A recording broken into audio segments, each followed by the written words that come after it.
Dr. Kyle Long. Nice to meet you. Likewise. Welcome to my podcast. Tell me more what you're doing here. Well, I have the great privilege of serving as the president of the American University in Dubai.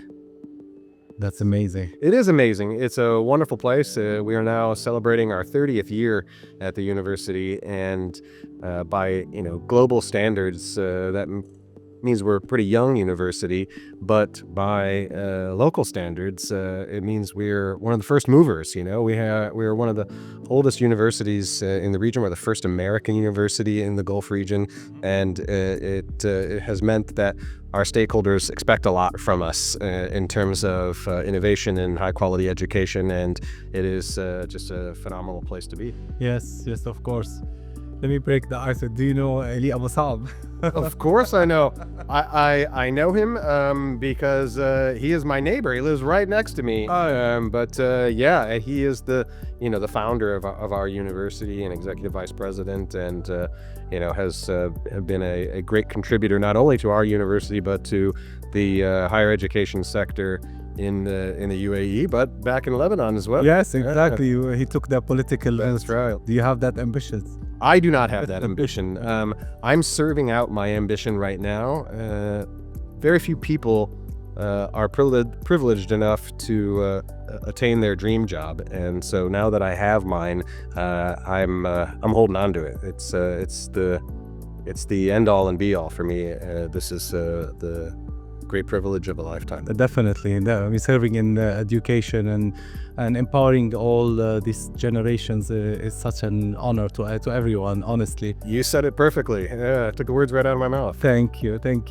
What are the challenges, especially in this new DNA, new generation that is happening, AI, social media? What are the main challenges that you face with the students? Well, let's start with those two, and I can talk about some others as well. When it comes to artificial intelligence, it's both a challenge and an opportunity, right? The challenge is this is a new technology, and it's disrupting economy, and it's disrupting teaching and learning. And that means that the university very quickly, not only ours, but every other university on the planet, has to quickly figure out how to adapt to these technologies. Universities are social institutions that have been around for hundreds of years, and so they're not really known for changing very quickly. Exactly. However, there are a lot of things that universities do well, and one of them is continuously improve curricula. And so at our institution, we have found ways to incorporate this technology into everyday teaching and learning environments, but also to build whole new degree programs as well. So that means that our students are graduating from the university not only with the technical skills that their chosen profession might require, but as with AI literacy skills that they can apply across the board to any number of jobs in the future. But we're also creating, as I mentioned, new degree programs that are highly focused on artificial intelligence. One is our Bachelor of Business Administration major in AI in business, which helps young people to apply the newest technologies in artificial intelligence to real business challenges. So that's one. Another is we started a Master of Science in Artificial Intelligence out of our School of Engineering that is more on the tech and development side, the really heavy AI material. And so that's providing our students with opportunities to really embrace this challenge. Now, I was just in a panel session or a roundtable in which, folks are talking about artificial intelligence replacing jobs. I admit that is a fear of a lot of our students and their families and of our faculty. But look, automation was occurring before the advent of artificial intelligence, and it will exist in the future.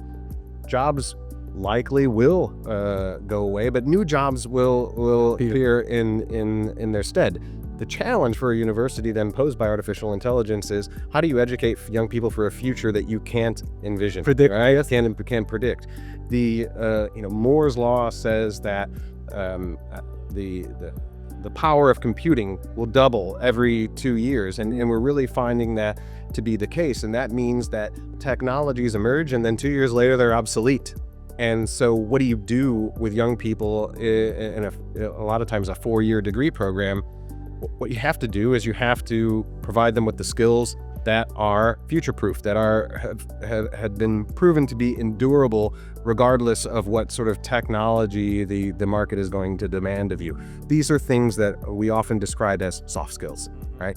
The ability to communicate, the ability to know how to speak with a colleague, and then how to change your tone when you're speaking to a client, right? How to put together a coherent argument, how to figure out when to work well in a team and how to work independently, how to get challenging feedback from a boss and then not completely fall apart, but use it to increase your knowledge and to adjust and how to integrate knowledge from different fields. These are all things that universities can do that independent of artificial intelligence. Yes, it's just So you mentioned artificial intelligence. What was the other one that you mentioned in terms of challenges? well, this is the one. I don't know if I mentioned it, but in my mind now, because you are trying to let's say advance the curriculum and basically the knowledge and about this new technology, but how you are the challenges, which is the students' behavior towards this AI. Sometimes they like, we used to study and this is how we learn and we study very well, but now they are taking different routes. So it's not more only in the curriculum and what are the opportunities that the university is opening, but what is the behavior of the students from that perspective? Right, there's two things there when you think about behavior and artificial intelligence. One is integrity issues. How do we assure that students aren't cheating with artificial intelligence?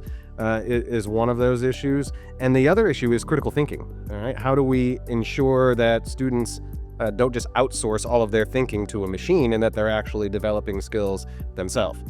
So on the first part on integrity, one of the ways in which we've been confronting this is by being upfront with students about what is expected and what faculty allow in the classroom. So we encourage our faculty to at the beginning of every semester, explain to students what their sort of classroom policy on artificial intelligence usage is. It varies from discipline to discipline. Some of the courses we teach at the university absolutely require that students use artificial intelligence. Other courses, it may be a bit of a hindrance depending on what the assessment is. And so in a lot of the humanities and social sciences, a lot of the ways we've been assessing students over the years has been asking them to come up with an argument that they write in a paper, right? But now asking students to write a paper at home and come in and deliver it, you can't really believe that anymore, right? Yeah. So a couple things are happening. We're just changing how we assess thinking, right?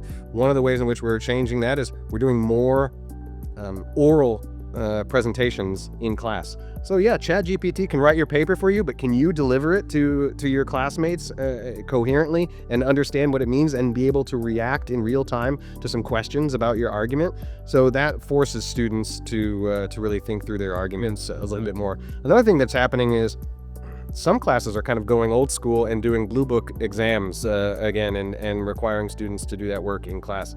Some of our faculty are also asking their students to do some of that sort of free writing and thinking during the classroom period, whereas before we might have asked them to do it outside of the class. So it's changing how we assess students. Yeah, for sure. But the same question when we ask there are no job, for example, necessary for certain jobs can be gone away because of robot and AI. Is it the same question can be asked about education? There are certain topics that we don't need to learn about it. Let me give you a small example. Let's say calculator. Do we need really to calculate and how much that is, or to use a calculator? Is this changing the curriculum in a totally dramatic way when the AI is existing now? Probably. It's not a fun answer to hear, but I'm hedging a little bit. We used to teach Latin. Latin used to be a required language in American universities for hundreds of years. We stop doing that. So it's normal and good for universities to stop teaching certain things. It makes sense. Are there going to be programs or courses that come and go? I think inevitably, yes. I'm not going to sort of predict with any certainty at this moment what those are going to be, but when that happens, I don't think that it should surprise anyone. Yes. Yeah. What are the advantages of being in a different Arab country and American university? How much this blend of culture with different nationalities in one university, how much that is challenging and exciting for you? Well, that's a good way of describing it, both challenging and exciting. Let's start with the exciting part. Look, our university, with over 100 different nationalities in the student body, is a microcosm of Dubai and of the UAE.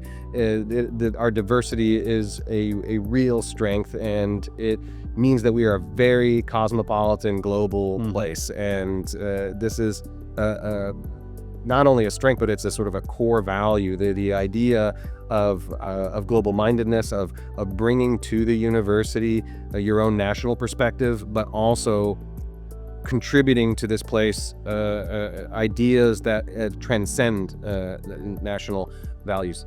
But we also are very lucky to be in the UAE because this is a place that has as its own core values a couple of things that are very useful for a university. One is a culture of tolerance, and we all benefit by that. That means that we can hear tough things in a classroom and enact the principle of charity and make the best possible assumption about what somebody is saying, because there is a sort of a real culture of tolerance here.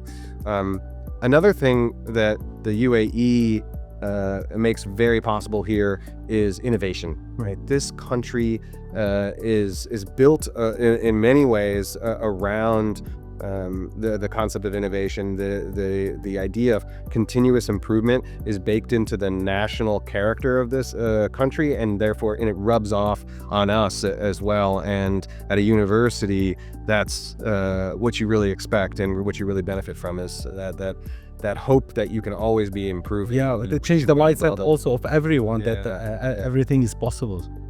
So let's not forget your question about challenges.